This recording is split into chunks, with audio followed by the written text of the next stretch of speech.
ও ভাই কিভাবে বললে বুঝবা, কিভাবে বললে বুঝবা, কিভাবে বললে গুনাহ ছাড়বা, বলো বলো।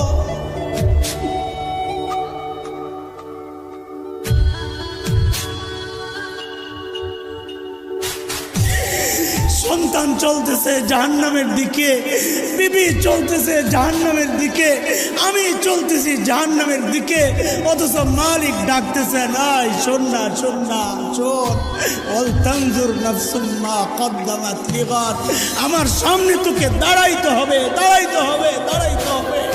কি নিয়ে আসবি এখন থেকে চিন্তা কর, কি নিয়ে আসবি, কি আছে বুঝি বলেন, আমার তো নাই কিচ্ছু, আপনাদের হালত কি বলে?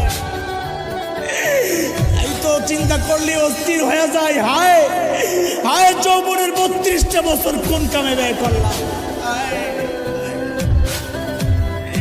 প্রতিদিন যদি একবার করে সুবহানাল্লাহ পড়তাম, আমল নামায় কতগুলা সুবহানাল্লাহ জমা হইতো।